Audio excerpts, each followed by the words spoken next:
Someone who will dance, I'm sure she would love to. Shemeka Michelle, great to see you. Great to have you here back on Outsiders. What a week it has been. This was a week ago, the assassination attempt took place as we went to air. We've had the Republican National Convention. Just going to play you a quick grab here of Donald Trump, basically saying, you know, he's not supposed to be here. Have a listen. I'm not supposed to be here tonight. Not supposed to be here. Yes, you are. Yes, you are. The assassin's bullet came within a quarter of an inch of taking my life. So many people have asked me, what happened? Tell us what happened, please. And therefore, I will tell you exactly what happened. And you'll never hear it from me a second time because it's actually too painful to tell. So, Shemeka, before we get into the politics, I just want to get your kind of emotional response. America's a very faith-based nation.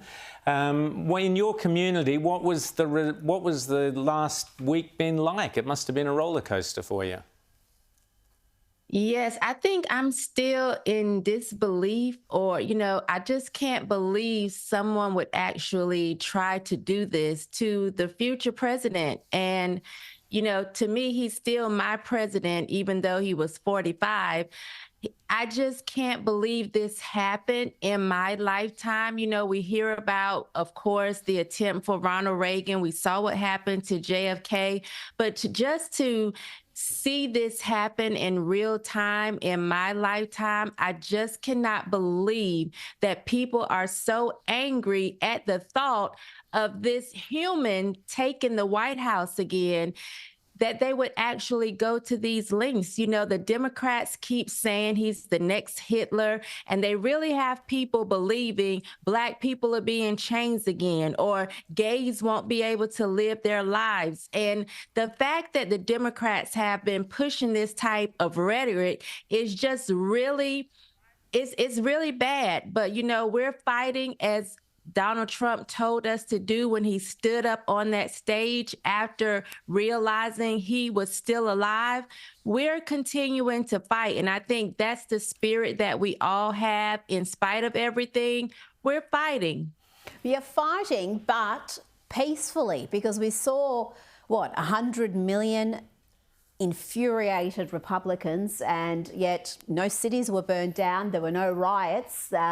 This is not how Conservatives behave, and we're seeing that conservative movement expand. At the Republican National Convention, you had someone like Amber Rose speak, someone you would not expect to see endorsing Donald Trump. We've had people like 50 Cent and other figures in the Black community. Do you think that solid Black vote for the Democrats, which is 90% plus historically in recent decades, is that in danger of finally fracturing? I do think it's in danger of fracturing, and mainly from Black men. And I say this all the time, Black men don't have the luxury to play anymore, because as we've seen, when a Black woman can't take care of her family, she gets help from the government. A lot of times when a Black man can't take care of his family, he ends up in jail. So I think that Black men are saying, you know what, we need to vote in the way that's going to help us be the best that we can be, and not following along with these women who believe that they are in charge, who believe that they are the backbone and that someone should bow to them. I do believe Black women will continue to vote primarily Democrat, because the Democrats are saying, hey, we need you to save the country. But Black men are actually saying, no, I need to do what's best for me and what I think is best for my family and community and country. And they are actually walking away. So I do believe that's where it's going to start. And if women, you know, want to stand a chance in being the apple of their eye anymore, they'll start to follow. But I do think for this election, it's going to be predominantly Black men that are turning away from the Democrat Party. James. Well, and just to follow that up, there's all of this talk, and it's kind of patronizing, I think, that says, oh, well, they have to choose Kamala Harris as the next nominee because she's a minority woman. But that seems to me to be a lot of pandering. If they skipped her or opened the contest to other candidates who weren't, the same demographics as Kamala Harris, would that offend minority communities, the black community, or would they not care? No, I do think people will be offended. I've already seen people saying, hey, if you skip over Kamala Harris, we're going to stay home. And I say, great. That's the best thing to do, stay home, because obviously you don't know how to choose a good candidate to start with. So, yeah, I'm perfectly fine with that. But I have seen them already saying, if you choose to skip over this Black woman, we're going to stay home. I've seen that a lot. And Shemeka, I'm just going to play you a quick grab here of one Black woman who has left the Democrats, and she's. I'll just have a quick listen to what she's saying. Hi, I'm Laverne Spicer, and for many years I was a very devoted Democrat. And when I was a Democrat and I fought hard for the Democratic Party, I did not get called one name at all. So, Shemeka, she goes on to list all the abuse she's got since she publicly announced she was supporting Trump. And she's saying that, the most vile and horrendous racial abuse that she has copped entirely from her former Democrat colleagues. Does that ring true?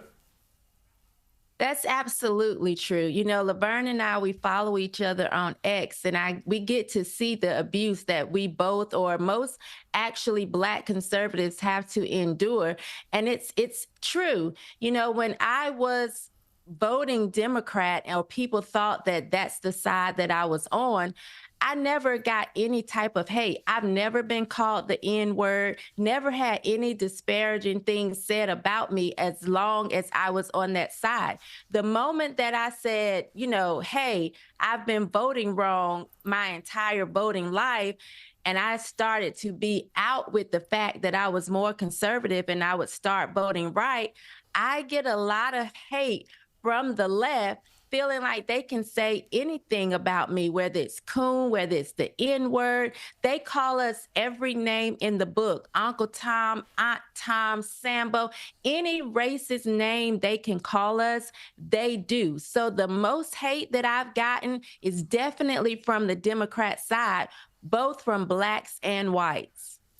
Shemeka Michelle, always great to chat to you. It's been an extraordinary week in American politics. We've got a few months till the election, and we'll chat to you many times leading up to that. Can't wait to speak soon. Thanks so much, Shemeka.